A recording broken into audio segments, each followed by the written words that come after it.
Enric Marco. Enric Marco se anunció a sí mismo como un superviviente de los campos de concentración nazis. Y igual que no. Y lo mismo, es igual. Increíble, bro. Qué barbaridad. Pero, bro, sí, claro. Español. Del campo español también. Sí, español exiliado. ¿Cómo podemos hacer tanto trepa? Español exiliado de la represión franquista hacia Francia, inventó que él era un preso de Hitler y del nazismo, porque pues después de la guerra civil se habían exiliado los republicanos a Francia y ahí inventó todo eso. Inventó que había estado en un campo muy pequeñito que no se podía comprobar, no era Auschwitz, era un campo ahí perdido en Alemania. Se lo ocurrió. Claro, Pero es que este llegó mucho más lejos porque llegó a ser el presidente o el representante máximo del movimiento de republicanos exiliados. O sea, ¿En serio?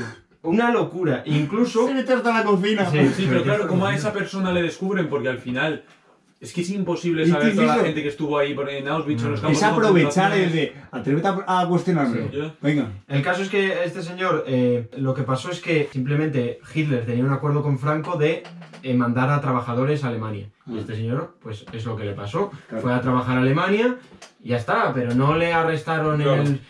además no tenía sentido, le arrestaron en el sur de Francia, pero luego le llevaron a un campo de concentración casi ya lejísimo. Es increíble. Y un historiador no le cuadraban ciertas cosas, hablando con él se dio cuenta de que huía un poco del tema, dijo que él no era objeto de estudio, que él solo era un mensaje, daba charlas en institutos a los chavales y tal.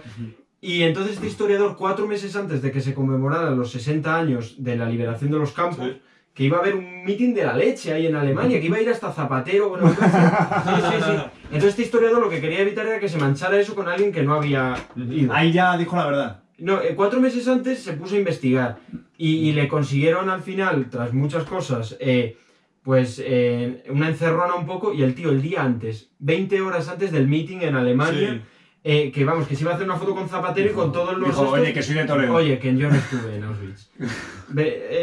O sea, que no estuve en el campo de Que soy de concentración. Toledo. Y eso el propio tío. El propio tío lo confesó. afirmó. Así como la otra no confesó, sino que se lo descubrieron y luego desapareció, Sí. este señor sí que fue... Exposición de la mentira. En 2005 el historiador Benito Bermejo demostró que nunca estuvo en ningún campo nazi y que había trabajado voluntariamente en Alemania, pero sin ser deportado. Reconoció que su testimonio era falso, renunció a sus cargos y devolvió una medalla que le habían dado como una medalla de honoris no sé qué, ¿sabes? Es que, ¿cómo puedes Ahora me ir la quedo. tan lejos?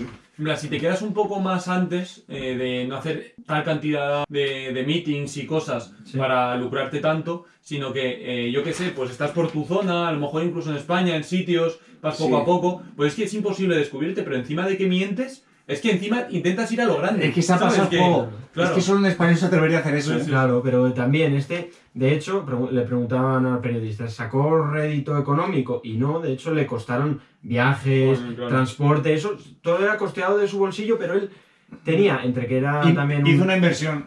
También era muy rojeras, republicano y quería como ensalzar. Sí. También decía Es los como que historiadores- si tenía ese historial tendría más razón, le escucharían más. Claro, ¿no? y también Pero venía bien quería... al movimiento. Una verdad era que, como con la otra, hay muchas víctimas del 11S que pueden costar testimonios, pero en cambio, un español que estuviera vivo en 2005, que hubiera estado en los campos de tal, que hubiera sido además exiliado de Franco, esa figura No que él existía. representaba no existía, El hueco no entonces salía. dejó un hueco irreparable, ¿sabes? Una cosa que era verdad, es como si me dices que Michael Jackson era un ordenador cantando, pues no lo sustituye otro cantante, no existía, pues esto es parecido. Sí, tipo. sí. Ay, pues bien. Y encima este señor se murió en 2022, o sea, se murió hace muy poco, con 101 años. Joder, pues duró Sí. bastante. Y luego salía en la tele diciendo eso, que él se consideraba honesto, que simplemente pues había maquillado tal, no sé qué. Sí, me suena la historia, Pues eso, esos los dos temillas que tenía. Pues muy bueno, la verdad.